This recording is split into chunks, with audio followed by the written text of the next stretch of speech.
കാരണം എൻ്റെ സമാധാനം മുഴുവൻ പോയിരുന്നത് നാളെക്കുറിച്ച് ആലോചിച്ചിട്ട് നമ്മളെല്ലാവരുടെയും അല്ലേ. നാളെ എന്ത് സംഭവിക്കും ആർക്കും അറിയില്ല, പടച്ചോന് മാത്രം അറിയാവുന്ന കാര്യമാണ്. അപ്പോൾ നാളെ എന്ത് സംഭവിക്കും എന്നുള്ളത് എൻ്റെ കയ്യിൽ പെടുന്ന കാര്യമല്ല എങ്കിൽ പടച്ചോന് വിടാൻ പറ്റണം.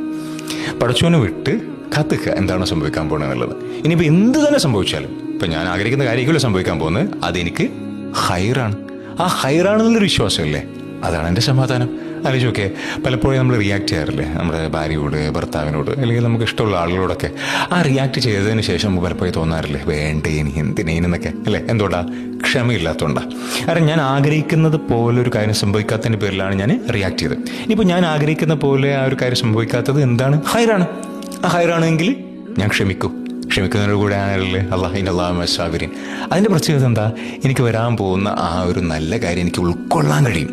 അല്ലെങ്കിൽ ഈ ക്ഷമയില്ലാത്തത് കൊണ്ട് എൻ്റെ ജീവിതത്തിലേക്ക് വന്നത് നല്ല കാര്യമാണ് എന്ന് പോലും നമുക്ക് തിരിച്ചറിയാൻ പറ്റില്ല. അതായത് എൻ്റെ അടുത്തിരിക്കുന്ന എൻ്റെ ഭാര്യ എത്രയോ നല്ലൊരു വ്യക്തിയാണ് എന്നും, അല്ലെങ്കിൽ എൻ്റെ ഭർത്താവ് എന്നെ അത്രയ്ക്കും സ്നേഹിക്കുന്നുണ്ട് എന്നും എനിക്ക് എപ്പോഴേ മനസ്സിലാവുള്ളൂ. എനിക്ക് ക്ഷമയുണ്ടെങ്കിലേ മനസ്സിലാവും. അതായത് അല്ലാഹു സുബ്ഹാനഹു വ തആല നമുക്കായിട്ട് ഒരുക്കി വെച്ച് വിരുന്ന് നമുക്ക് മനസ്സിലാവണമെന്നുണ്ടെങ്കിൽ നമുക്ക് ക്ഷമ അനിവാര്യമാണ് എന്ന് സാരം.